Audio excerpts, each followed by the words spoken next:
Hey, welcome back to my channel. I'm Dr. Lexi Watson, a certified functional medicine practitioner, pharmacist by license, and the founder and CEO of Oakley Wellness. In my last video, I went over my sleep deprivation story and some of the science between how sleep and your brain are related. If you want to check it out, I've put a link in the description below. And today I wanted to talk about my top practical tips for getting better sleep and a sharper mind. So let's dive in. Tip number 1 is to have a consistent sleep schedule. Yes, that means even on the weekends. So if you're aiming to get 7 hours of sleep and you need to wake up at 6 o'clock in the morning, then you need to be sure that you are in bed and asleep by 11 o'clock the night before. Ideally starting your bedtime routine about 30 minutes to an hour beforehand to start winding down so that you can actually be asleep by 11. Tip number 2 is to have a bedtime routine. And this routine should be relaxing and help to signal your body that it's time to wind down. Some things that you could include could be taking a bath, doing some stretches, doing some deep breathing,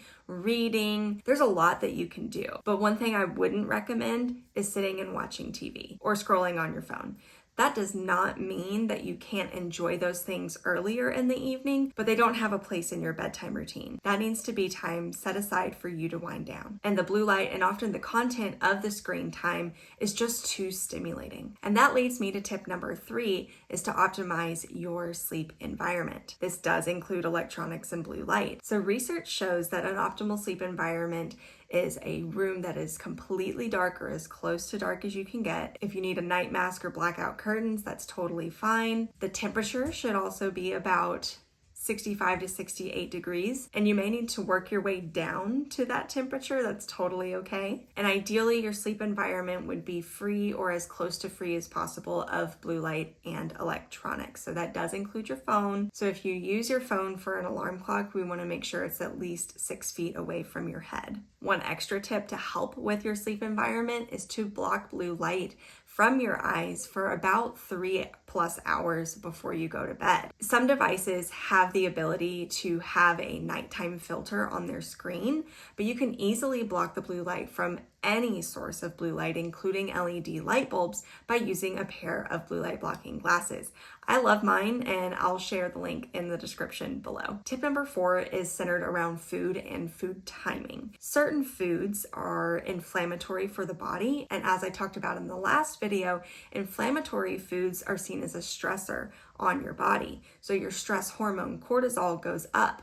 Well, what you may not know is that cortisol and your sleep hormone melatonin are opposites. So when your cortisol is up, you can't produce or use the melatonin to help you sleep. So one way to lower that stress hormone and allow your melatonin to come in so that you can get that good sleep is to lower your intake of inflammatory foods. If you're curious about what exactly inflammatory foods are, I've got a link to one of my blog posts in the description below. You also want to make sure that you're not drinking fluids too close to bedtime. That way you can avoid those midnight runs to the bathroom. And last but not least, meal timing. We want to make sure that you finish eating at least 3 hours before bedtime.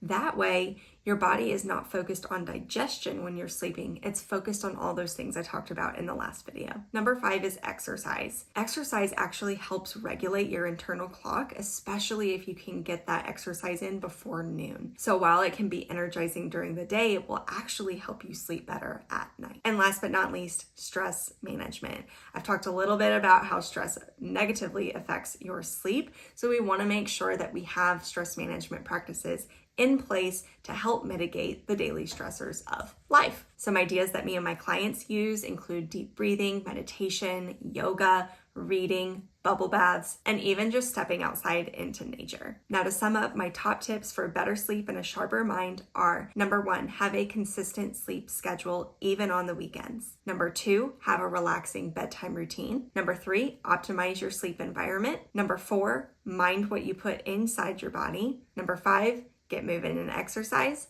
And number 6, manage your stress. Now, I want to remind you that there could be hidden factors sabotaging your sleep, and these may require a little extra digging. So I would highly recommend finding a local functional medicine practitioner to help you get to the bottom of it. If you're in Alabama or Tennessee, I'd love to help you out. If you're interested in how I can help, let's set up a phone call. The link to my calendar is in the description below. So I hope today was helpful. Be sure to hit that like button and subscribe to my channel, and feel free to follow me elsewhere. All those links are in the description below. I'll see you next time.